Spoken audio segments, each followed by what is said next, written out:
Geography मैं उतना ये नहीं कर पाऊंगा ज़्यादा। मैं बहुत मतलब मेरे को ध्यान देना पड़ेगा उन चीज़ों के लिए। ठीक है ना, मेन सब्जेक्ट नहीं रहा है, इसलिए वो सब चीज़ें नहीं मैं ये कर पाऊंगा। मैं विज्ञान ही पढ़ाऊंगा और संस्कृत, वो सब चीज़ें खुद से पढ़ा करो लोग। खुद से पढ़ोगे लोग, इंटरनेट पे देख लेना, लोग समझ में आ जाएंगी चीज़ें। ठीक है, ज़्यादा ये नहीं रहता है, आसान रहता है तुम लोग का जियोग्राफी। ये सब चीज़ें इतना डिटेल्स में नहीं है कि कैसे समझना है। यही सब चीज़ें हैं कि यहाँ पे ये खदान है, वहाँ पे ये हैं। समझ जाओगे लोग पढ़ के खुद से, है ना। खुद ही पढ़ोगे लोग तो पता चल जाएगा। ये पहला चैप्टर में थोड़ा सा है समय वाला, अक्षांश देशांतर ये सब चीजें, इसको देखना होगा तो देख लेंगे लोग। बाकी सीधे है कि देश में कहाँ पर कौन सा धातु पाया जाता है, कहाँ पर क्या चीजें हैं, कि कौन सा पठार है। ये सब चीजें ही हैं भूगोल में। तो वो सब पढ़ के खुद ही समझ में आ जाएगा। ज़्यादा समझने वाला नहीं है, सिंपली इतिहास में भी वही चीज़ें हैं। इसलिए मैं वो ज़्यादा नहीं पढ़ाता हूँ। उसमें मैं मेन एक नागरिक, इसलिए मैं थोड़ा बहुत बोल देता हूँ क्योंकि नागरिक जो है वो हमारे देश से संबंधित चीज़ें हैं, समाज से संबंधित चीज़ें हैं, हमें आपस में कैसे रहनी है उससे संबंधित चीज़ें हैं। इसलिए बीच बीच में मैं नागरिक के लिए कोशिश कर लेता हूँ, लोकतंत्र और ये सारी चीज़ें। नहीं तो मुझे पसंद वो सब चीज़ें भी नहीं है, लेकिन वो चीज़ें ज़रूरी हैं कि हमें आपस में कैसे देखना है, देश को कैसे देखना चाहिए, क्या हमें करना चाहिए। थोड़ा सा उसके लिए जानकारी के लिए मैं वो चीज़ें बता देता हूँ। नहीं तो मुझे इन सारी चीज़ों में कोई इंटरेस्ट नहीं है। मुझे इंटरेस्ट साइंस में है और मैथ में रहता है। मैं वही बताना चाहता हूँ। वो सब चीज़ इसलिए बता देता हूँ क्योंकि वो ज़रूरी है। सच्चाई से संबंधित चीज़ है। सच नहीं जानेंगे लोग, सच्चाई को महत्व नहीं देंगे, तो अपने आप झूठ बढ़ते जाता है और फिर बहुत समस्या हो जाती है। तो इसलिए उन चीज़ों पे चर्चा करनी पड़ जाती है। नागरिक हो गया, संस्कृत के माध्यम से मैं चर्चा कर देता हूँ। ठीक है, धर्म का, इन सारी चीज़ों का। तो इसलिए वो मैं बातें कर देता हूँ। नहीं तो इंटरेस्ट नहीं है, इंटरेस्ट सीधे साइंस है, वो सारी चीज़ें हैं। ठीक है, लेकिन वो बहुत ज़रूरी है। तो अभी आते हैं लोग बैक अपने साइंस पे। पिछला बार हम लोग क्या पढ़ रहे थे? ध्वनि, है ना। याद है ना, ध्वनि में पढ़ रहे थे लोग। और हम लोगों ने कंपन देखा था, और हम लोगों ने ये समझा था कि कंपन का ही नाम क्या है? ध्वनि। कंपन ही ध्वनि है, अगर कहीं कंपन हो रही है तो उसको ही ध्वनि कहते हैं। और कंपन को भी हम लोगों ने समझा था कि कंपन क्या होता है, कंपन का मतलब क्या था। कंपन एक प्रकार का गति है। हाँ, आगे पीछे अपने, हर वस्तु का आगे पीछे ऊपर नीचे डोलना, किताब में तुम लोग का बहुत अच्छे से लिखा हुआ है कि हर चीज अपने एक संतुलित अवस्था में रहती है। कैसी अवस्था में रहती है? संतुलित अवस्था में रहती है। जैसे कि हम लोग रहते हैं, हम लोग चुपचाप बैठे हुए हैं, सोए हुए हैं, कोई दिक्कत नहीं है। लेकिन पता क्या चल जाता है कि भूख लग गया, अब हम असंतुलित हो गए हैं। भूख लग गया तो हमको कमाने भी जाना पड़ेगा, है ना, मेहनत करना पड़ेगा, पढ़ाई करना पड़ेगा, क्योंकि कमाने का दिक्कत हो जाएगा। तो हम संतुलित अवस्था में थे, अपना खेल रहे थे, कूद रहे थे, सोए हुए थे। लेकिन पता चला कि खेलना, किसी ने हमको असंतुलित कर दिया, खेलने के लिए बुला लिया किसी ने। कभी कोई दुख आ गया, कोई सुख आ गया। तो दुख और सुख हमको क्या कर सकता है? अपने संतुलित अवस्था से असंतुलित कर सकता है, हमें दौड़ में लगा सकता है, आगे पीछे कर सकता है। तो वही चीजें होती है यहाँ पर भी, फिजिक्स में भी।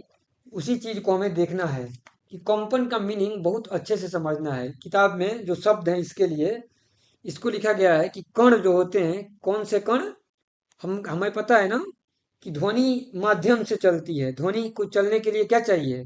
माध्यम चाहिए। माध्यम तीन प्रकार के होते हैं: ठोस, द्रव और गैस, है ना। एक ठोस होता है, एक द्रव होता है और एक गैस होता है। ये तीनों ही जो है, ठोस, द्रव और गैस, किस चीज से मिलके बने हुए हैं? छोटे छोटे कणों से मिलके बने हुए हैं। तो आमतौर पे जो ये कण है ना, संतुलित अवस्था में रहते हैं। इनके भीतर में, ठीक है, कि इलेक्ट्रॉन है वो अपना चक्कर लगाते रहता है। नहीं तो बाकी ऐसे जो कण हैं, वो कोशिश ये रहते हैं, कुछ गतिमान भी रहते हैं तो कुछ ज्यादा गतिमान, कुछ तेज गतिमान, लेकिन अपना रुके हुए रहते हैं। या गति भी करते हैं तो थोड़ा बहुत गति करते हैं, ठीक है। बहुत ज्यादा गति नहीं करते हैं, जितना अपना टेम्परेचर, उसके वजह से रैंडम गति करते हैं। कैसे गति करते हैं? इधर उधर रैंडमली थोड़ा बहुत गति करते रहते हैं, जैसे कि हवा हो गई, द्रव हो गए, गैस हो गए, ये सब ठोस में भी थोड़ा बहुत बहुत कम गति होता है, लेकिन होता है, लेकिन बहुत कम। तो ये गति तो करते हैं।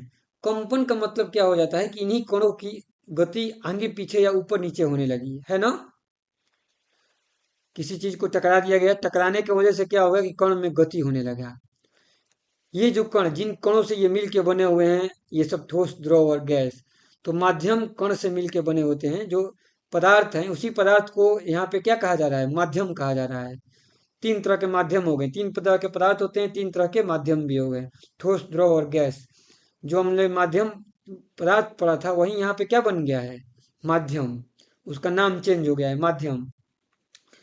और माध्यम जो है कण से मिलके बने होते हैं, जिस प्रकार से पदार्थ बने होते हैं। और ये जो कण हैं अपने संतुलित अवस्था में रहते हैं, अपना नॉर्मल स्थिति में रहते हैं, लेकिन कंपन में क्या हो जाते हैं कि ये अपने संतुलित अवस्था से क्या हो जाते हैं, विस्थापित हो जाते हैं। क्या हो जाते हैं, विस्थापित। विस्थापित का मतलब क्या हो गया, जो विस्थापन हम लोग देख रहे थे ना, विस्थापन का मतलब होता है कोई चीज का एक जगह से दूसरी जगह जाना।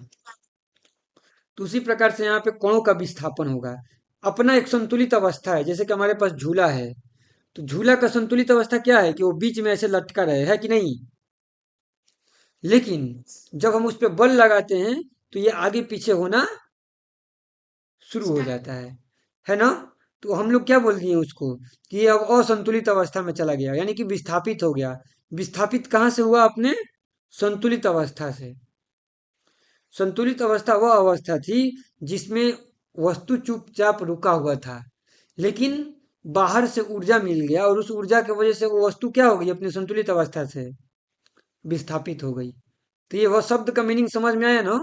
संतुलित अवस्था किसको बोल रहे हैं और विस्थापित किसको बोल रहे हैं, बोलो। हाँ, संतुलित अवस्था को हम विराम अवस्था भी बोल सकते हैं। उसी चीज को हम लोग क्या बोल सकते हैं, विरामावस्था। कि वस्तु अपने विरामावस्था में रहती है, लेकिन कंपन की वजह से वस्तु अपने विरामावस्था से, यानी कि जो जिस अवस्था में वो थी उससे वो आगे पीछे होने लगती है, या ऊपर नीचे कैसे भी होने लगेगी, तो कंपन शुरू हो जाएगा। समझ में आया क्या। हम्म। तो इसी चीज को हम लोग अलग अलग यहाँ पे नाम दे रहे हैं कि विस्थापित विराम अवस्था में है, संतुलित अवस्था में है, या फिर उसको ऐसे भी एक बोला जा रहा है, उसको मूल अवस्था बोला जा रहा है। कौन सा अवस्था, मूल अवस्था। मूल का मतलब वह अवस्था जिसमें वह आम तौर पे रहती है ना। बात समझ में आया। और गति भी क्लियर है। गति हमने देखा था कि कण गति करते हैं कंपन में, तो कैसे गति करते हैं, आगे पीछे, जैसे सुई की गति होती है। हाँ, जैसे सुई का ऊपर नीचे गति होता है। अथवा हमने देखा था कि लाइन में जब लोग खड़े रहते हैं, वो जो गति करते हैं आगे पीछे, धक्का एक दूसरे को देते हैं, तो वैसे ही कण भी आपस में एक दूसरे को क्या करना शुरू कर देते हैं, धक्का देना। समझ में आया। अब इस चीज को और ध्यान से देखना है, जैसे कि मान के चलो कि यहाँ पे एक व्यक्ति, एक है, उनका नाम है राम, और यहाँ पे दूसरा व्यक्ति, उसका नाम क्या दे देते हैं, श्याम। ठीक है। अब राम को कुछ बोलना है, राम ने ऐसे क्या किया, कुछ शब्द बोला मुंह से, है ना। यहाँ से कोई शब्द बोला जाएगा। अब शब्द बोला जाएगा और यहाँ पे श्याम को क्या करना है, यहाँ पे सुनाई देगा। यहाँ पे कोई बोलेगा, तो जब यहाँ से कोई बोलना शुरू करेगा, तो यहाँ पे सुनाई देगा, और सुनाई तभी देगा ना जब आवाज क्या होगा, यहाँ से यहाँ तक जाएगा। अब जाएगा कैसे, इसी चीज को समझना है बहुत ध्यान से। ये बहुत इंपॉर्टेंट कंसेप्ट है, नहीं समझ में आता है, ध्यान से इसलिए समझना है कि आवाज को यहाँ से यहाँ तक जाना है। हम कभी ध्यान नहीं दिए हैं कि ये आवाज कैसे जाती है यहाँ से यहाँ तक। बहुत इंपॉर्टेंट कंसेप्ट है, इसमें आश्चर्य होगा कि कैसे ये चीजें वहां तक चली गई। क्या, हम प्रश्न पूछ रहे हैं, बताओ लोग। क्या राम ने यहाँ पे बोला, तो राम ने बोला, तो आवाज यहाँ से यहाँ कैसे पहुंच गई, बताओ लोग, कौन बताएगा इसको। वायु के माध्यम से। वायु ने माध्यम से पहुंची तो, लेकिन वायु के माध्यम से कैसे पहुंची? मतलब मैं यहाँ पे जो कण है, मतलब कि राम ने बोला, तो राम के पास, राम के बगल में हवा होगी, हवा में कण होंगे, क्या वो कण आवाज लेके श्याम तक पहुंच गए? यस सर, यही हुआ ना मतलब कि राम ने बोला, राम ने जब बोला तो राम के बगल वाले कण क्या हो गए? कंपित हो गए। सीधे श्याम के बगल वाला कण कंपित हो जाएगा क्या? नहीं होगा। हम बोल रहे हैं तो सबसे पहले क्या होगा, हमारे मुंह से आवाज निकलेगा, तो हमारे मुंह के जो बगल में हवा के कण होंगे वही तो कंपित होंगे ना, उनमें कंपन होगी ना, और वही कण कंपन लेके कहाँ पहुंच जाएंगे? श्याम तक। क्या ये सही है कि ये गलत है? किसको किसको ये सही लग रहा है, किसको किसको इसमें संदेह लग रहा है? किसी को संदेह लग रहा है तो इस पे हैंड रेज करो। इसमें संदेह है क्या किसी को? बताओ फिर, क्या संदेह है इसमें?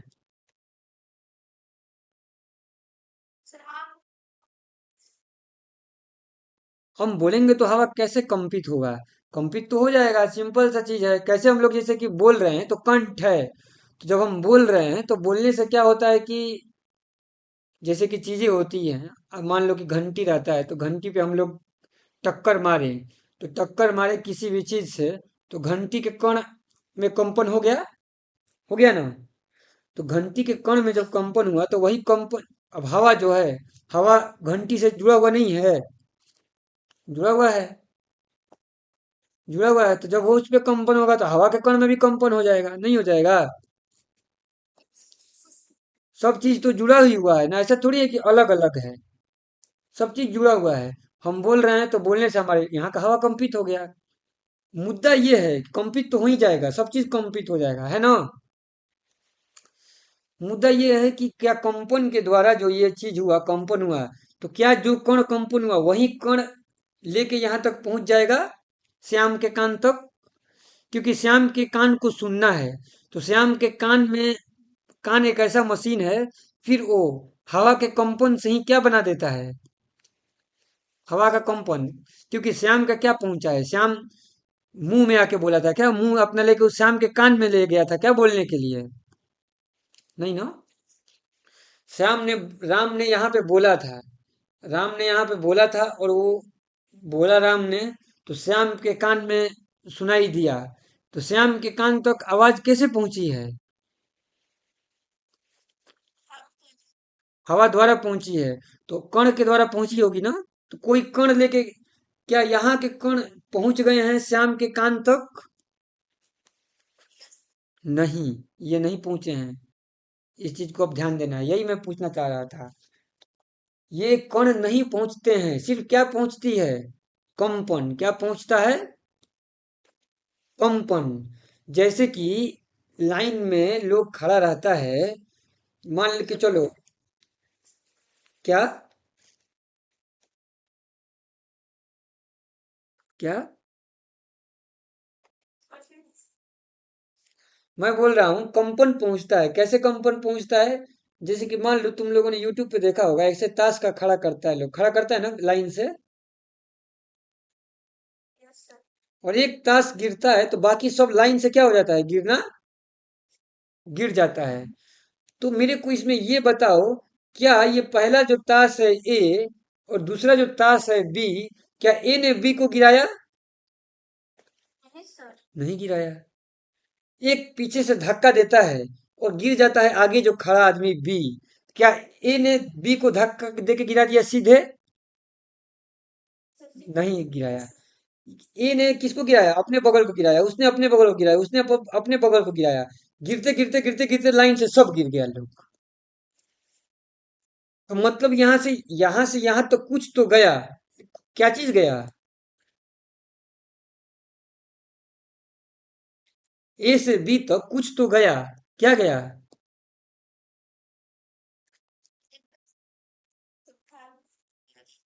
कंपन गया। सिर्फ क्या गया ए से बी तक? कंपन गया। खुद ए बी तक नहीं गया ना, नहीं गया, सिर्फ कंपन पहुंच रहा है एक जगह से दूसरे जगह। दूसरे अर्थ में इसको कंपन ना बोल के, और इसके लिए जो किताब में लिखना होता है उसको लिखते हैं विक्षोभ है। क्या लिखते हैं? विक्षोभ है। विक्षोभ का मतलब इंग्लिश में इसको बोलते हैं डिस्टरबेंस। क्या बोलते हैं? डिस्टरबेंस। मतलब जैसे ही हमने बोला तो हमारे बोलने से हमारे मुंह के बगल में ही जो हवा है, वो हवा क्या हो गई? कंपित हो गई, विक्षोभित हो गई, अथवा डिस्टर्ब्ड हो गई। क्या हो गई? डिस्टर्ब हो गई। डिस्टर्ब होने का मतलब अपनी संतुलित अवस्था से क्या हो गई?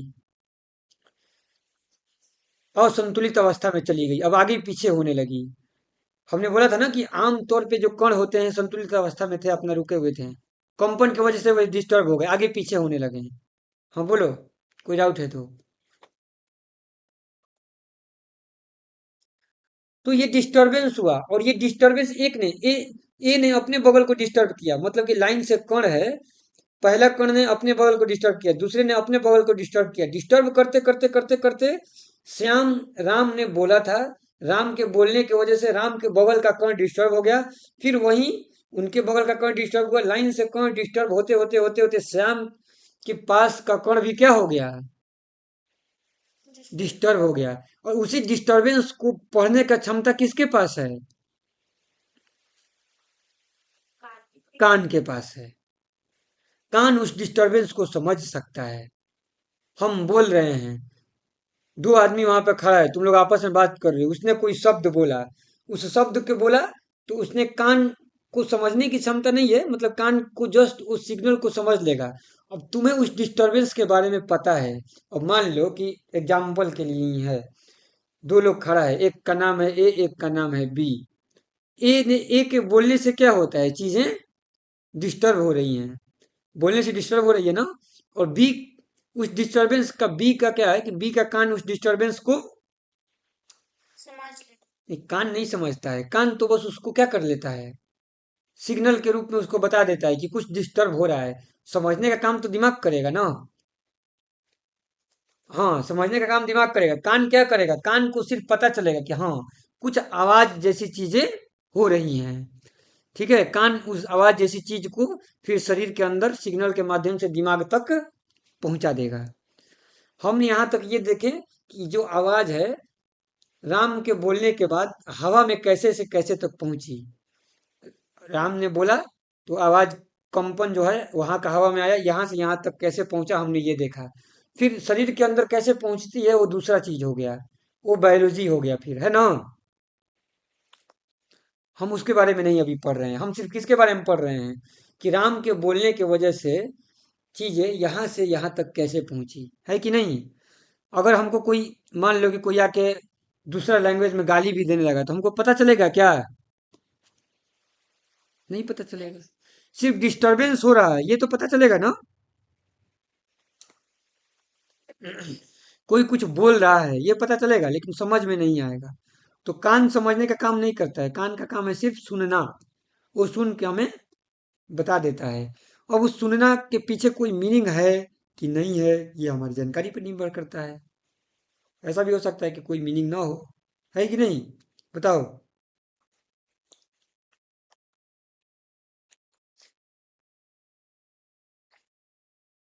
जहां तक कोई डाउट है तो बताओ।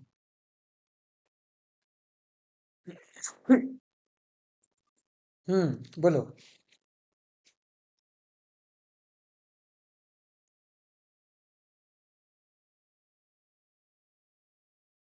हाँ, हवा के कण विक्षोभित हो गए, मतलब कि लाइन से कण है यहाँ पे, लाइन से बहुत सारा कण है। अब यहाँ वाला कण जैसे कि बना देते हैं स्पष्ट स्पष्ट, तुम लोग को देखने लगे, मान लो कि ए हो गया, बी हो गया, यहाँ पे सी हो गया, यहाँ पे डी हो गया, यहाँ पे ई हो गया। मान लेते हैं किसी वजह से ए जो है अगल बगल खूब हिलने लगा, इतना जोर पे से हिला। अब इतना जरूर हिलना चाहिए, ये नहीं कि ए हिले और इतना ही दूर पे हिले, तो क्या बी तक इसका हिलना पहुंचा? नहीं पहुंचा। मतलब इतना जोर से हिलना चाहिए कि ए हिले तो बी तक हिल जाए, है ना। फिर क्या होगा? कि इसके हिलने की वजह से बी के पास भी, अब बी भी क्या शुरू कर देगा, हिलना। तो फिर बी भी हिलेगा, लेकिन बी हिलेगा तो ये भी इतना हिलना चाहिए कि कहाँ तक इसका हिलना पहुंच जाए, सी तक है। लेकिन ये तो जरूर होगा कि पहली बार हमने बोला तो हमारे बोलने की वजह से ए जितना आगे पीछे कर सकता है, क्या बी भी उतना ही आगे पीछे कर पाएगा?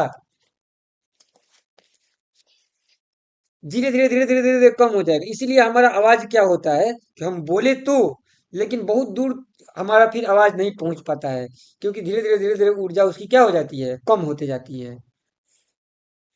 है ना? बताओ, तो ये हवा में फिर ऐसे होता है। लेकिन ए खुद नहीं ई को हिलाया, ए के हिलने से बी भी हिल गया, बी के हिलने से सी भी हिल गया, सी के हिलने से डी भी हिल गया, डी के हिलने से ई भी हिलने लगा। तो सब एक साथ चूंकि चिपक चिपक के रहता है, लोग बहुत थोड़ा सा दूरी रहता है, तो एक कण में विक्षोभ उत्पन्न हुआ, डिस्टरबेंस उत्पन्न हुआ, तो उसके बगल के कण में भी विक्षोभ उत्पन्न हो जाता है। तुम लोगों को बस विज्ञान में क्या करना है, यही सब शब्द याद रखना है। विक्षोभ, कंपन, इसके बाद संतुलित अवस्था, संतुलित अवस्था से विस्थापित होना, विराम अवस्था से विस्थापित होना। तो तुम लोग से कोई पूछ देगा कि हवा में चीजें कैसे गमन करती हैं, तो नहीं बता दोगे, है ना? तो इसका मतलब क्या हुआ कि ए से, मतलब कि अगर यहाँ पे कोई ए है जो चिल्ला चिल्ला के बोल रहा है और बी है वो उसका बात सुन पा रहा है, तो क्या ए के पास में जो कण थे वो कण खुद चल के बी तक आवाज पहुंचाए? हवा के माध्यम, हवा माध्यम बना, और हवा माध्यम बना तो कैसे माध्यम बना? तो हवा में जो कण है, सिर्फ किसका गमन हुआ, विक्षोभ का गमन हुआ। कौन क्या चीज पहुंचा? डिस्टरबेंस पहुंचा। क्या पहुंचा? डिस्टरबेंस, मतलब कि यहां से यहां तक कोई कण नहीं पहुंचा है, क्या पहुंचा है? डिस्टरबेंस पहुंचा है, कण का हिलना पहुंचा है। कि ए ने क्या किया, अपने बगल का कण हिला दिया, और इसने अपने बगल का कण हिला दिया, करते करते करते करते बी के कान में जो हवा है ना, वो भी हिलने लगी, और उसी हिलने को बी ने समझ लिया, है कि नहीं? तो बस उसको सुनाई दे दिया। यानी कि बहुत इंपॉर्टेंट पॉइंट आ गया, तुम लोग के किताब में ये चीज दिया हुआ भी है। क्या चीज? स्क्रीन नहीं दिखा रहा, ठीक है, एक बार रीस्टार्ट कर देता हूँ। वैसे दिख रहा होगा दोबारा ये। हम्म। हाँ दिख रहा होगा, अभी दिखने लगा? अभी भी, अभी भी नहीं अगर दिख रहा होगा तुम रिज्वाइन कर लेना। तो इसमें जो मेन इंपॉर्टेंट चीज क्या आ गया कि विक्षोभ ट्रेवल करता है, न कि कण। कण सिर्फ कितना गति करते हैं, अपने संतुलित अवस्था में ही आगे पीछे सिर्फ होते हैं थोड़ा बहुत, है ना? ये नहीं कि वो खुद ही गति करके जाते हैं। जैसे कि एक होता है आदमी, दो प्रकार का गति हो गया। एक गति क्या है कि हम गाड़ी पे बैठे और गाड़ी पे बैठ के खुद ही एक जगह से दूसरे जगह चले गए। तरंग, तरंग की गति में क्या होती है, ये कण की गति होती है कि कण ही एक जगह से दूसरे जगह गया। एक होता है तरंग की गति, किसकी गति करते हैं? ध्वनि क्या है? ध्वनि एक तरंग है, क्या है? एक तरंग है। तो तरंग कैसे गति करती है? तो तरंग में, तरंग के गति करने का मतलब होता है किस चीज का गति करना? डिस्टरबेंस का गति करना है, यानी अथवा विक्षोभ का गति करना। कण का गति करना नहीं। नहीं तो आमतौर पे हम किस चीज का गति समझते हैं? गति का मतलब हमको यही पता रहता है ना कि हम हैं, कहीं जा रहे हैं, और हमको कोई चीज समझ में आता है क्या गति का मीनिंग? नहीं आता है। हमने एक ही प्रकार का गति देखा है कि हम हैं उठ के कहीं जा रहे हैं। लेकिन तरंग में ऐसी गति नहीं होती है। तरंग में गति का मतलब क्या होता है कि चीजें, कण एक जगह से दूसरी जगह नहीं जाते हैं, बल्कि डिस्टरबेंस जाता है एक जगह से दूसरी जगह। तरंग का मीनिंग होता है कि तरंग, जिस जहां भी तरंग उत्पन्न होता है, ध्वनि तरंग, यानी कि कंपन उत्पन्न हुआ। ध्वनि तरंग उत्पन्न करने का मतलब क्या हुआ? कंपन उत्पन्न हुआ। कंपन का मतलब क्या हुआ कि किसी एक जगह पर कंपन उत्पन्न हुआ। आपस में चीजें टकराने की वजह से कंपन उत्पन्न हो जाती है। जब भी दो चीजें आपस में टकराती हैं तो कंपन उत्पन्न होता है, और वो कंपन जो है फिर अपने बगल के कणों में कंपन उत्पन्न कर देता है, और कंपन होने की वजह से वही चीजें क्या हो जाती है, आगे चलना शुरू हो जाता है, कंपन जाने लगता है। कैसे हम लोग बात करते हैं। क्लास में लोग बैठे रहता है, एक बगल में फुसफुसाया, फुसफुसाने से एक फुसफुसाया, दूसरा उससे और फुसफुसा दिया। आगे बेंच पे बात। हाँ बोलो।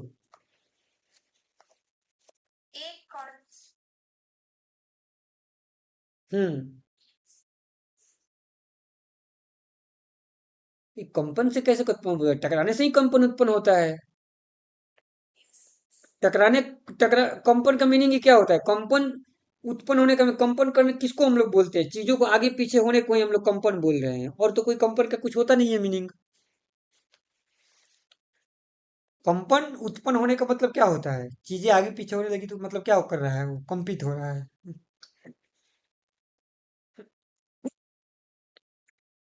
समझ में आ रहा है बात है?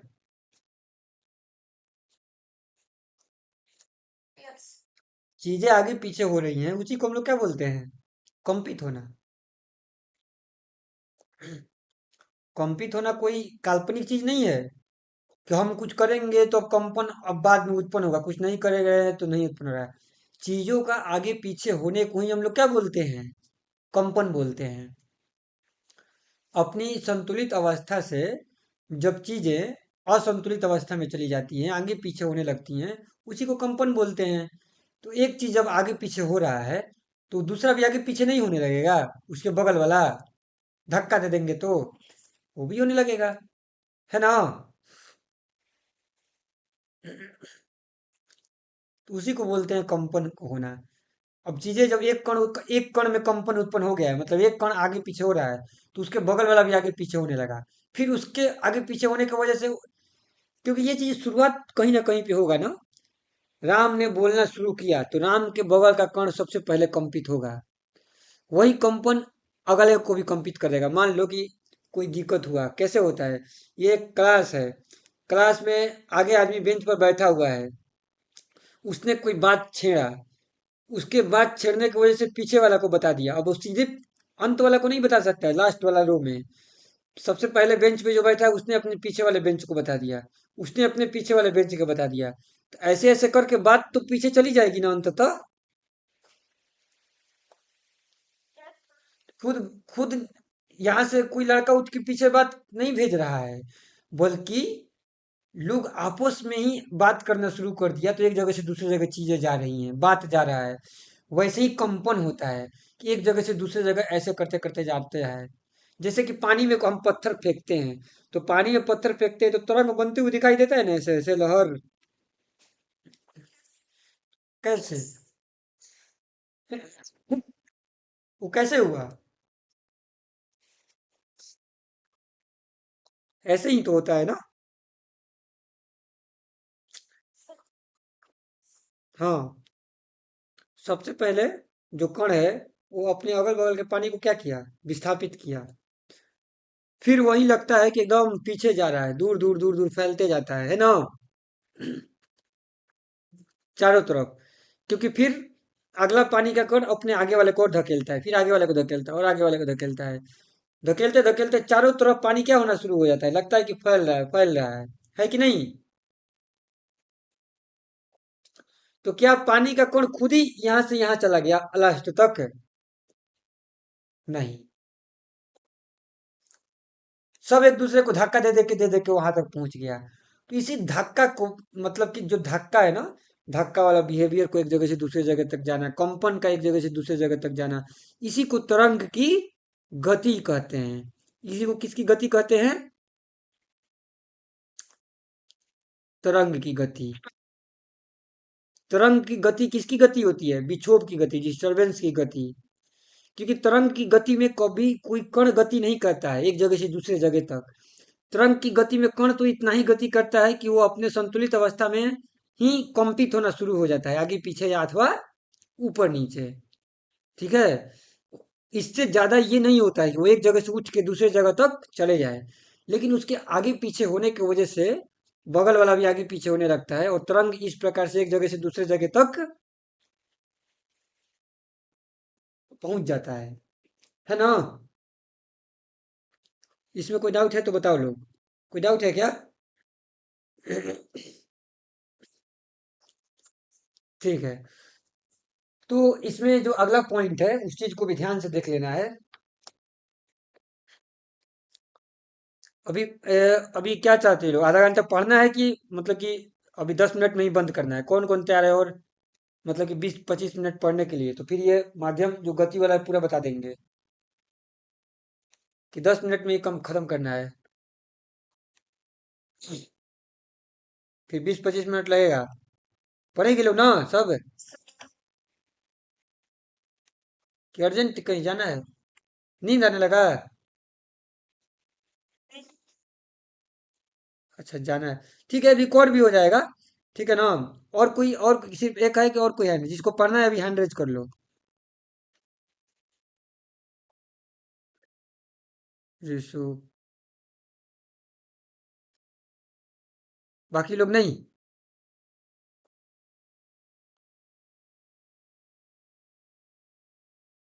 ठीक है, देख लो, रिकॉर्ड हो जाएगा। देख लेना लोग, बाकी लोग 3 लोग हो ना? देख लो इसको, कंप्लीट कर लेते हैं लोग इसको थोड़ा सा। तो अब हमको ये जब पता चल गया कि जो हवा में चीजें गति कर रही हैं, कंपन के द्वारा गति कर रही हैं, तो अब कंपन के बिहेवियर को थोड़ा सा समझना है। ठीक है? कैसे उसको समझना है? तो ऐसे होती है, मान लेते हैं कि कोई यहाँ पे बोल रहा है, कोई ए है यहाँ पे बोल रहा है और बी है यहाँ पे सुन रहा है। तो बीच में हवा है। हवा वहां तक, हवा में ही कंपन हो रहा है। तो कंपन होने से क्या होता है? कंपन से चीजें क्या होती है हवा में? आगे पीछे हो रही है, जो कण है वो आगे पीछे हो रहे हैं। तो जब उनका बिहेवियर को देखा जाता है ना, तो एक जगह पे जैसे कि कोई बोला, तो बोलने से तुरंत उसके बगल का कण पे दबाव उत्पन्न होगा। क्या उत्पन्न होगा? दबाव, फोर्स। ठीक है? दबाव उत्पन्न होगा कि सबको धक्का लगेगा, सब कण को धक्का लगे। क्योंकि आगे पीछे होने का मतलब क्या हो रहा है? धक्का लगना। धक्का लगता है, फिर खिंचाता है, फिर धक्का, फिर कैसे झूला आगे पीछे हो रहा है वैसे ही लगता है कंपन में। तो धक्का होने से क्या होता है कि यहाँ पे चीजें बहुत सघन घनत्व की हो जाती हैं। यहाँ पे चीजें बहुत पास पास हो गई। ठीक है? और जब यहाँ पे बहुत पास पास हो गई, तो यहाँ पे फिर बहुत दूर दूर भी हो गई। फिर बहुत पास पास हो गई, बहुत पास पास हो गई। और फिर बहुत दूर दूर भी हो गई। फिर बहुत पास पास हो गई। फिर बहुत दूर दूर भी हो गई। बात समझ में आ रहा है? इसी को हम लोग क्या बोल रहे हैं, मतलब कि नहीं समझ में आ रहा है?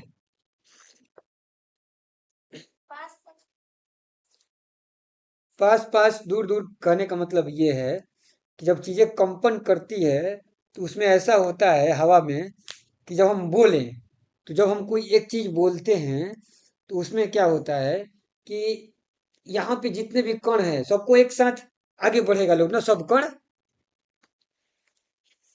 कंपन होगा तो कंपन में क्या होगा कि यहाँ पे जितने भी कण हैं सब एक साथ आगे बढ़ेगा ना थोड़ा दूर के लिए। तो चूंकि यहाँ से जैसे ही आगे बढ़ा यहाँ पर, तो आगे तो पहले से ही कुछ कण थे, और वहां पे और पीछे से धक्का लगने से कण क्या हो गया? आ गया। यही होगा ना? जैसे कि ये हवा है, हवा में पहले से ही बहुत सारा कण था, कोई दिक्कत नहीं है। यहाँ पे सब समान अवस्था में कण था ना? कोई दिक्कत नहीं है। यहाँ पे जैसे ही किसी अब कोई आके बोल देगा, तो बोलेगा तो यहाँ का कण पे धक्का लगेगा, शुरुआत में का कण पे। तो धक्का लगेगा तो यहाँ वाला कण कहाँ जाएंगे? थोड़ा सा, थोड़ा दूर के लिए तो आगे बढ़ेंगे ना, बहुत आगे, ज्यादा आगे नहीं। ये इनकी विरामावस्था थी, लेकिन इससे थोड़ा दूर के लिए आगे बढ़ेंगे। तो यहाँ पे तो पहले से भी कण था जहाँ वो जा रहे हैं। तो जहाँ वो जा रहे हैं आगे बढ़ने के लिए, वहां पहले से कण था कि नहीं था? था। और वहां पे पीछे से भी कुछ आ गए, तो वहां पे अब कण थोड़ा सा जगह पे ही बहुत ज्यादा कण आ जाएंगे। तो ये कैसा यहाँ पे जगह बन गया? सघन बन गया ना, क्योंकि पीछे से एक्स्ट्रा आ गए। हाँ, वो अलग बात है कि अब टकराने के बाद फिर से ये कहाँ लौट जाएंगे? पीछे। क्योंकि आगे पीछे तो होना ही है इनको। तो फिर ये पीछे जाएंगे। और फिर, और जब चूंकि ये टकराए थे, तो फिर ये आगे वाला भी इधर को धकेलेगा। तो ऐसे धकेलता है, तो सब आपस में जब आगे पीछे होते हैं पूरा मिल के, तो कहीं पे सघन, कहीं पे विरल, कहीं पे सघन, कहीं पर विरल, ऐसा लाइन से माध्यम क्रिएट हो जाता है। एकदम हवा में सघन, विरल, सघन, विरल, सघन, विरल। तो विरल अब जहां से हम धकेले, तो जहां से हम अगर हम जहां पे बोले, मान लो कि यहाँ पे था, यहाँ से हमने बोला, तो यहाँ से कण आगे गया, तो जहां से छोड़ के गया उस वाला जगह पे क्या हो जाएगा? विरल हो जाएगा। नहीं होगा? क्योंकि दोनों चीजें साथ में चलती है, जन्म है तो मृत्यु भी है, बार बार ये चीजें होती हैं। कोई चीजें, कोई चीज अगर बने तो बनती ही कैसी है, कोई चीजें बिगड़ी जरूर होगी। हमने क्या पढ़ा था कि कोई परमाणु नष्ट तो होता नहीं है, डाल्टन का सिद्धांत। तो सघन और विरल, तो कोई चीज सघन हुआ है तो सघन कैसे हुआ? कहीं से कण कहीं पर पहुंचा है ना? तो जहां से वो आया है वहां पे क्या हो गया होगा? विरल हो गया होगा। तो जहां से वो निकल गया वहां पे विरल हो गया, और जहां पहुंच गया वहां पे सघन हो गया। तो जहां पे सघन हुआ फिर वो आगे वाला को धक्का दे देगा, तो फिर वहां पे विरल हो जाएगा, आगे वाला पे फिर सघन हो जाएगा। तो सघन विरल, यही भी एक प्रकार का विक्षोभ हो गया। तो जब हम हवा में पढ़ रहे थे कि कण गति करते हैं, तो कण गति करते हैं तो हवा में एरिया बनता है, थोड़ा थोड़ा जगह बनता है कि सघन विरल, यही तो गति हो गया ना। उसी को डिटेल में हम देख रहे हैं कि ध्वनि गति करती है तो कैसे हो रहा है। तो सब कण आपस में, जो सब हवा के कण हैं, ये सब हवा के कण ही आपस में क्या कर रहे हैं? हर कण आपस में इधर उधर गति कर रहे हैं, अपने जगह पर कर रहे हैं ना। सब कण आपस में गति कर रहे हैं, और एक साथ गति कर रहे हैं, सब एक साथ आगे जा रहे हैं तो पीछे जा रहे हैं, आगे जा रहे हैं तो पीछे जा रहे हैं। तो कहीं पे सघन तो कहीं पे विरल, कहीं पे सघन तो कहीं पे विरल, लगातार ऐसा बन रहा है। बन रहा है कि नहीं बन रहा है? बन रहा है, सिंपल सा चीज हो गया। हवा में इसी को बोलते हैं उच्च दाब। सघन को कैसा बोलेंगे? उच्च दाब। क्योंकि जहां पे सघन होगा वहां पे दाब क्या हो जाएगा? ज्यादा हो जाएगा, क्योंकि थोड़ा सा जगह पे ही ज्यादा चीज आ गया। और जहां पे विरल हो गया वहां पे कैसा हो जाएगा? निम्न दाब। घनत्व कहाँ पे ज्यादा होगा?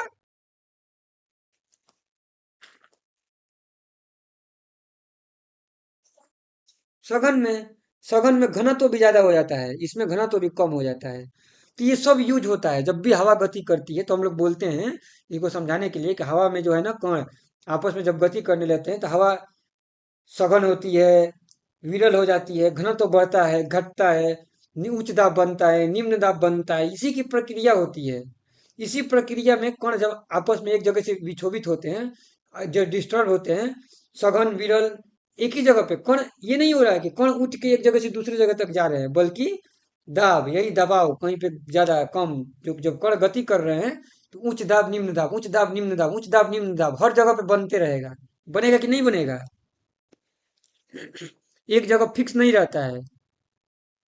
एक ही जगह पे, जगह मतलब कि जो है वही जगह, उसी जगह पे एक समय में देखेंगे तो उच्च दाब बना हुआ है, और दूसरे समय में देखेंगे तो वहां पे कैसा दाब बन गया है? निम्न दाब बन गया है। क्यों? क्योंकि वहां पे कण आ गए, फिर वहां से हट गए, फिर वहां पे आ गए, फिर वहां से हट गए। जब वहां से हट जाएंगे तो क्या बनेगा वहां पे? विरल बनेगा, अथवा निम्न दाब बनेगा, अथवा घनत्व कम हो जाएगा। और जब वहां किसी जगह पे थोड़ा समय बाद उसी जगह पे फिर चीजें आ जाती हैं वापस, तो फिर वहां पे क्या बनेगा? उच्च दाब बनेगा, सघन बनेगा, अथवा उच्च घनत्व बनेगा, है ना? तो ये चीजें होती हैं। समझ में आया क्या? हाँ। तो ये जो है गति करने का, इस प्रकार से ये चीजें गति करती हैं। एक और पॉइंट है, यहां तक कोई डाउट है तो पूछ लो लोग। 2 मिनट इसमें सोच लो लोग, इसमें 2 मिनट में अगर कोई डाउट है तो उसको पूछ लो। इसके बाद एक और चीज बताएंगे, फिर खत्म हो जाएगा आज के लिए।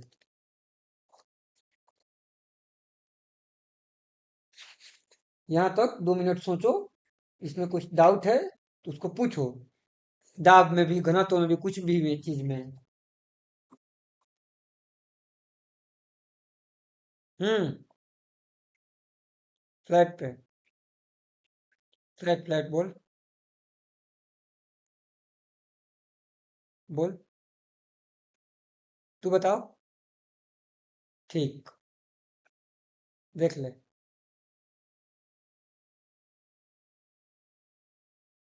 ना ना, कुछ और। बताओ लोग, कोई डाउट है इसमें? ठीक है। तो अब अगर डाउट नहीं है तो एक और चीज को ध्यान देना है। हमने यहाँ तक समझ लिया कि कैसे सघन विरल समझ में आया ना कैसे बन रहा है। सिंपल सा चीज है कि जब हम बोलेंगे तो धक्का देंगे तो एक कण तो होता नहीं है वायु में, अनगिनत कण है, सबको एक साथ धक्का लगेगा। धक्का लगेगा तो सब जिस जगह पे जाएगा वहां पे सघन घनत्व कर देगा, और जहां से हटेगा वहां पे विरल कर देगा। फिर आगे धक्का मिलेगा उसको, जब वो वहां पे धक्का दिया तो फिर वो आगे धक्का देगा, और फिर वो वापस भी आएगा क्योंकि उधर से फिर वापस उसको धक्का मिल जाता है। तो ये चीजें ऐसे होते रहती हैं। ठीक है। इसी को बोलते हैं हम लोग संपीड़न और विरलन भी। संपीड़न मतलब कि जो सघन होता है ना, सघन को बोलते हैं संपीड़न। क्या बोलते हैं, दूसरा और नाम क्या होता है? ये नाम को एकदम देख लो, इसको नाम को ही नोट करना है। दो तरह ये टेबल बना देते हैं ताकि तुम लोग को नाम बस याद रहे। हमने सबसे पहले देखा उच्च दाब, और क्या देखा? उच्च घनत्व, और क्या देखा?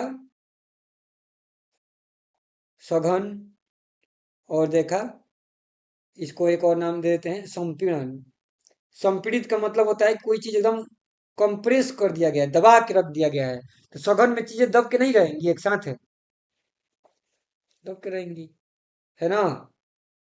और इसके उल्टा क्या क्या बना, निम्न दाब और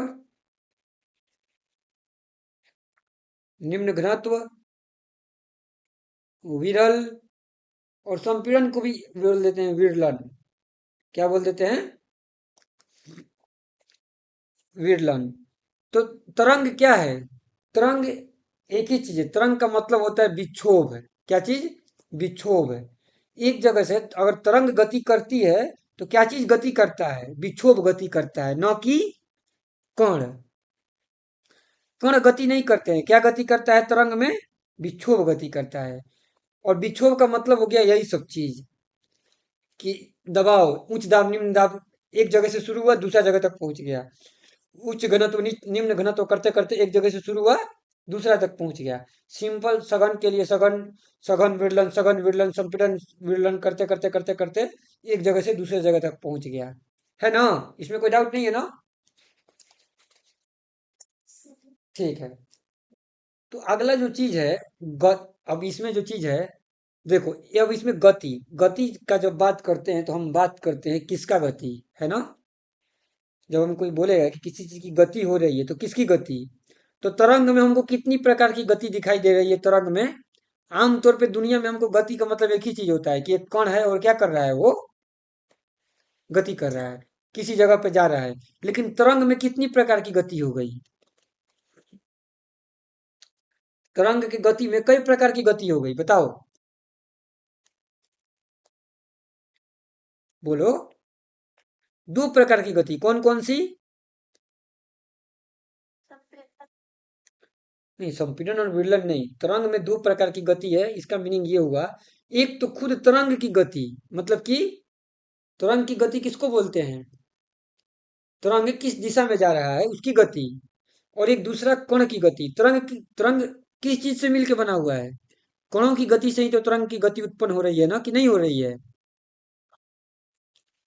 अगर कण गति नहीं करते तो क्या तरंग की गति उत्पन्न होती? नहीं होती। मतलब कि अगर हवा के कण आपस में इधर उधर नहीं होते तो क्या आवाज एक जगह से दूसरे जगह तक पहुंचता? कंपन नहीं पहुंचता। सिंपल सा चीज है। तो एक तो हो गया कि आवाज का गत पहुंचना, कि हम यहाँ पे कोई ए बोल रहा है और बी सुन रहा है, तो आवाज भी यहाँ से यहाँ तक क्या हो रहा है? जा रहा है। आवाज जा रहा है मतलब क्या चीज जा रहा है? कंपन जा रहा है, यही जा रहा है ना। आवाज के जाने का मतलब किसके जाने का बात हो गया, किसकी गति की बात हो गई? कंपन की गति की बात हो गई। कि यहाँ पे कंपन शुरू हुआ ए के पास में, और हर कण आपस में कंपन करते करते करते करते कहाँ तक वो कंपन पहुंच गया? बी तक पहुंच गया। तो एक तो किसकी गति हो गई, खुद कंपन की गति, कि कंपन होने से चीजें वहां तक पहुंच गई। और दूसरी किसकी गति हो गई? कण की गति, कि कण कैसे कैसे गति कर रहे थे इस कंपन के, क्योंकि कंपन की दिशा हो गया कि ए से बी तक, और कण कैसे कर रहे थे? कण दो प्रकार की गति कर सकते हैं। हवा ध्वनि के केस में कैसे करते हैं कंपन कण? ऐसे कर रहे हैं ना आपस में, हर जगह पे ऐसे ऐसे कर रहे हैं ना कि नहीं कर रहे हैं? तो इसका मतलब क्या हुआ कि जो कंपन की दिशा है वही किसकी दिशा है? कण की गति की भी दिशा है, नहीं है? बताओ। दो अलग अलग चीज है, पहले ये दिखाई दे रहा है कि नहीं दोनों दिमाग में अच्छे से? एक मिनट रुक जाओ लोग तो, एक मिनट रुकना लोग, दे रहे हैं।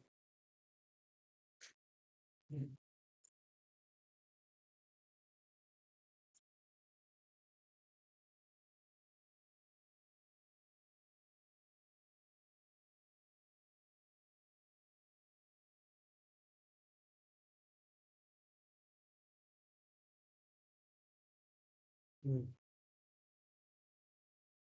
यहाँ पे दो गति समझ में आ रहा है क्या कि इसमें कोई डाउट है?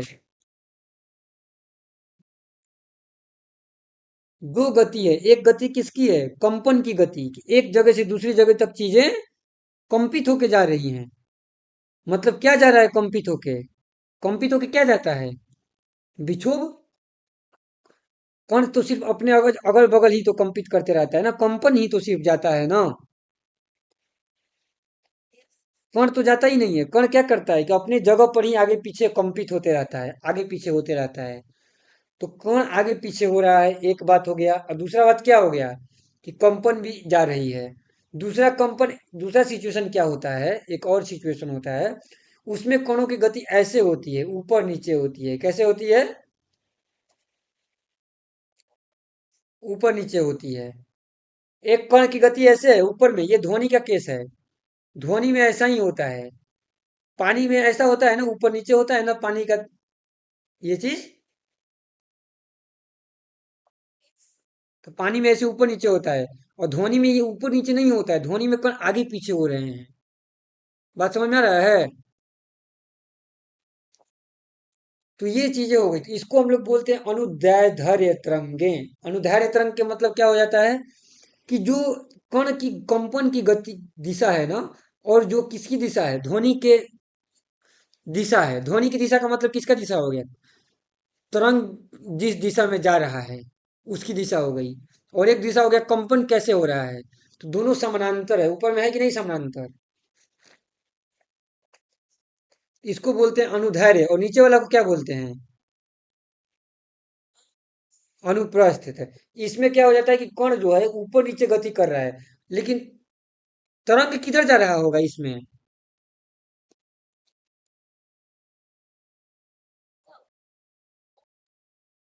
तरंग ऊपर जा रहा होगा। तरंग आगे ही जा रहा होगा, तरंग। तरंग सीधे जाएगा, तरंग में कोई दिक्कत नहीं है। कण का कंपन बदल जाता है, एक में कंपन सीधा है और एक में कंपन क्या है? ऊपर नीचे। नहीं समझ में आ रहा है ना?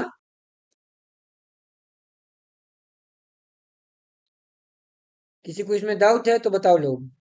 एक पानी है जिसमें, तो पानी में क्या होता है कि पानी में पत्थर फेंके तो अपना तरंग तो सीधे आगे बढ़ते जाता है, लेकिन पानी ऊपर नीचे होता है ना। तो वो कैसी, एक प्रकार कैसा तरंग हो गया, अनुदैर्ध्य के अनुप्रस्थ है?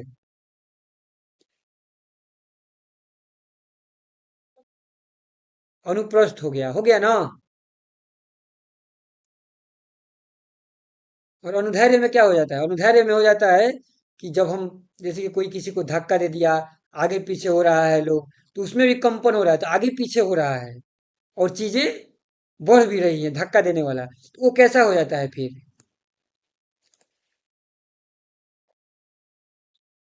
अनुदैर्ध्य हो जाता है। तो दो तरंग में दो प्रकार की गति होती है, एक खुद कंपन किस दिशा में जा रहा है, तो कंपन की दिशा ही किसकी दिशा होती है?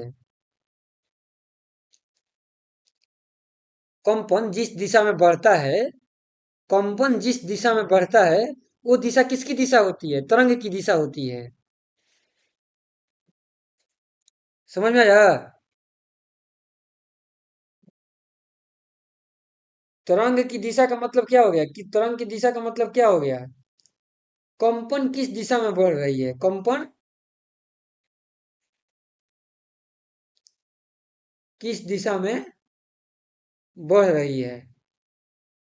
और एक दूसरा होता है किसकी गति? कण की गति।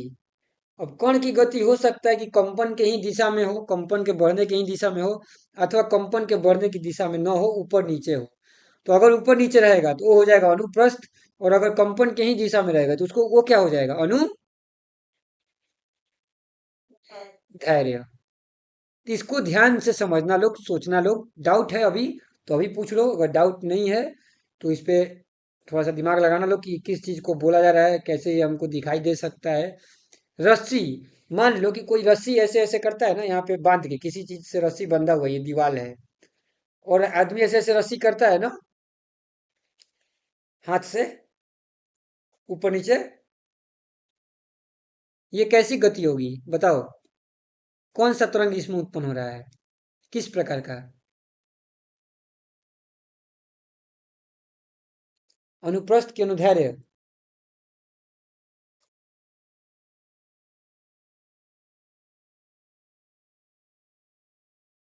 कैसी गति हो रही है इसमें? किस प्रकार का तरंग है ये? जब हम दीवार से बांध के रस्सी को ऐसे ऐसे नचाते हैं तो जिस प्रकार से ये नचा रहे हैं, बताओ लोग। तरंग की दिशा तो सीधे है ना, इसमें कोई डाउट है क्या?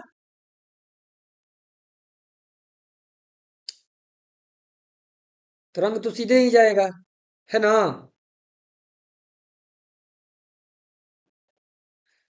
और कण की दिशा कैसी है इसमें? तरंग के कण की दिशा कैसी है? वो ऊपर नीचे हो रहा है ना? तो फिर ये कैसी गति हो गई?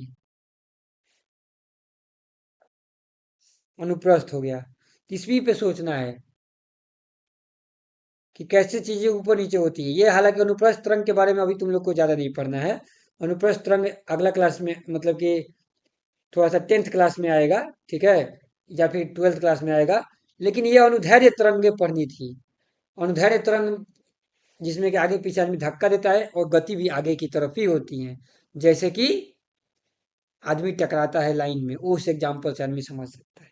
ठीक है, तो यहाँ तक डाउट है तो डाउट पूछ लो, नहीं डाउट है तो फिर जा सकती हो लोग।